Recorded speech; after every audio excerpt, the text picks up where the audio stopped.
Tonight's exclusive interview with homeless person Cory Wilkinson, who has now found a home. The opposition has demanded the Corrective Service Minister to explain the prisoner's escape. Thanks for watching. Also tonight, Hong Kong celebrates China's National Day with fireworks and flag raising. And Providencia's city mayor has effectively evicted 85% of students from high schools in the area.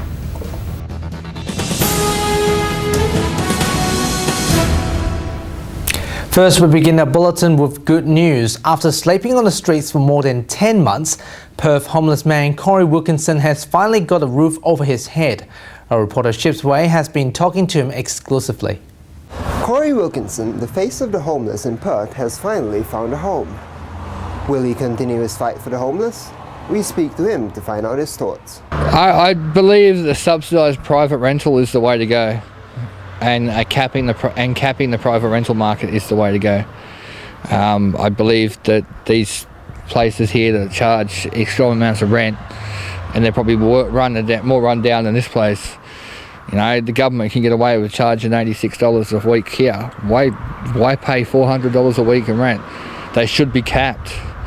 Just because this is a rich state doesn't mean all of us are rich. Yeah, I'm happy as I've got the house now. Now I've just got to wait and see what happens with the furniture and get my kids back. Although Mr. Wilkinson no longer has to sleep on the streets, he vows to continue his fight for the homeless in Perth, as he will attempt to run against Housing and Transport Minister Troy Buswell in the next state election.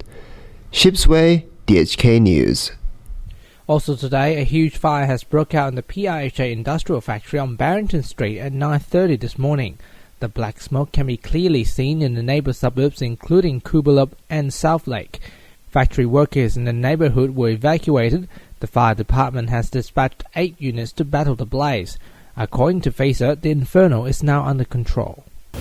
The opposition has demanded the Corrective Services Minister Tony Redmond to answer critical questions regarding why a prisoner who has 87 prior convictions was only classified as a minimum security risk when he was taken to Royal Perth Hospital for treatment. The prisoner escaped from the hospital on Wednesday. Police have warned the public not to confront the suspect, but to contact Crime Stoppers immediately. A 51-year-old prisoner escaped from Royal Perth Hospital on Wednesday afternoon. Ronald Joseph Rolls gave his prison guard the slip while receiving treatment for an existing stomach condition. Police suspect Rolls robbed the same Westpac bank in Northbridge that he was convicted of robbing in June last year, only 2 hours after his escape.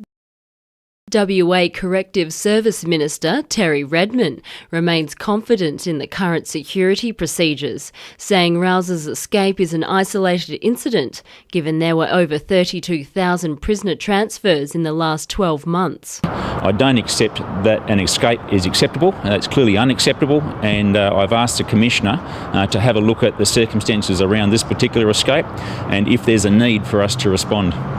It's too early to say whether procedures were followed in this case. The Commissioner is going to be looking into that very carefully. I've asked him to do that.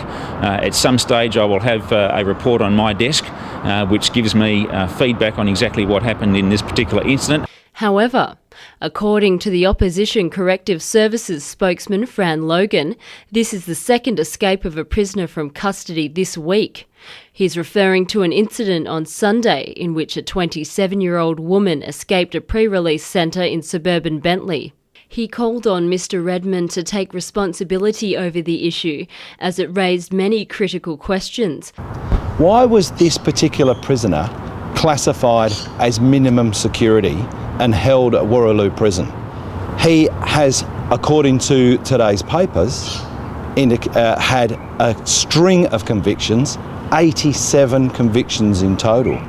Why was he taken to Royal Perth Hospital by only one guard and not restrained? Rolls is described as fair-skinned, 170 centimetres tall with a slim build, shaved head and blue eyes. He was last spotted yesterday afternoon in the Perth suburb of Dog Swamp getting a haircut. Police urge members of the public not to approach him, but to contact the police immediately if they see him. Johanna, Lettenmaier, DHK News. New figures from the Australian Bureau of Statistics shows that Western Australia is the fastest growing state in the nation. The Bureau has recorded a 2.2% increase on population. 50% of them are overseas migrants. It is also revealed that regional areas receive a 2% population increase.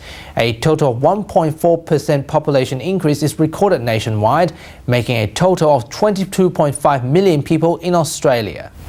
Yesterday, Hong Kong celebrated China's National Day with flag raising at the Bohemia Square in the morning at Wan Chai.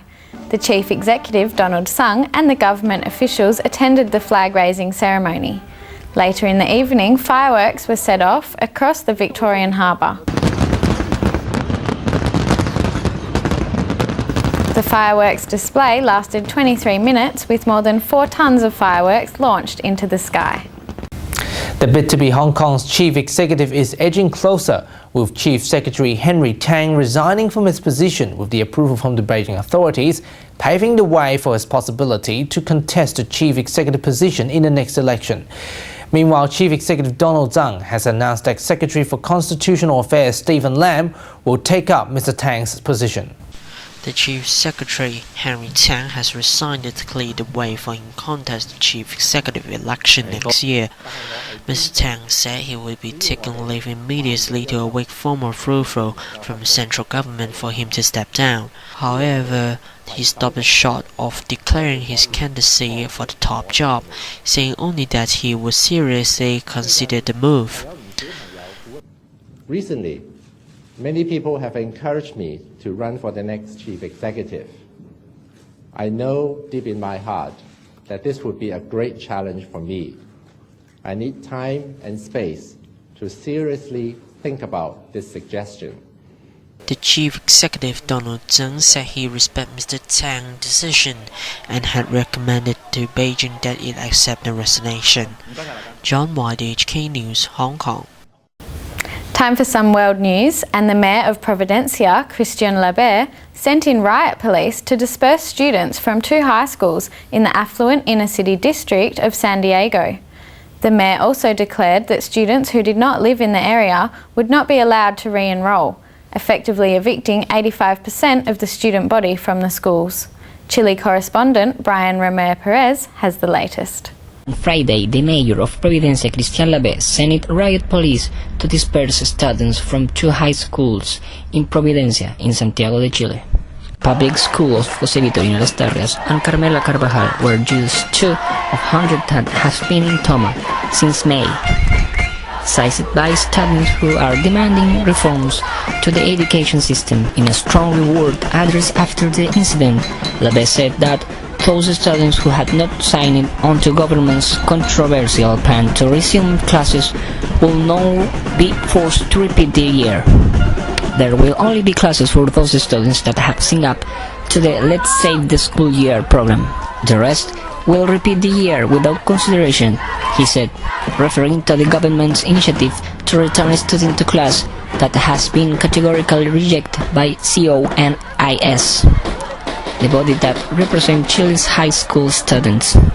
However, the mayor of Providencia was adamant that in his borough the door was firmly closed to the negotiation. The only way to save the school year is the program declared by the Education Ministry, and only until the deadline set by the ministry. The municipality of Providencia declares the school closed. Mayor also declared that the students who did not live in the borough will be not allowed to re-enroll, effectively evicting 18% of the students' body from the school. The current mayor of Providencia was heavily involved in military regime, serving as head of security for Dictator Pinochet, member of the secret police, and Secretary General for the last 2 years of the dictatorship. For DSK News, Brian Ramirez, Santiago, Chile. Here's Camilo Mejia with the latest sports news. Thanks guys, and welcome to Evening Sport. We kick off with AFL, and the Geelong Cats have stunned Collingwood in yesterday's grand final at the MCG. Geelong has won Collingwood by 38 points, despite the Cats lost key forward James Possiatli to injury halfway through the second term, while facing a 16-point deficit. but managed to battle their way to a tense victory in first, third and fourth quarter, with great performance from Tom Hawkins and non-Smith medalist Jimmy Buttle, ensuring the victory of the Cats on the historic AFL Grand Final in 2011. Jonathan Tang, DHK News. And to the latest round of the European Champions League, where London side Arsenal have survived a possible comeback at home by Greek side Olympiacos and winning 2-1. Crosstown London rivals Chelsea could only manage a 1-1 draw away against Spanish side Valencia. And playing against Belarusian side FC Bate Borisov, Barcelona showed why they are one of the top sides in the Europe by thrashing their opponents 5-0. Star midfielder Lionel Messi scored twice in the encounter. That's all the sport we have for you tonight. Now back to Ivan and Anna. Thanks, Cam, and that's how the world looks tonight. We'll now leave you with the beautiful images of the fireworks in Hong Kong's Victoria Harbour. Hope you enjoyed that. Good night. Good night.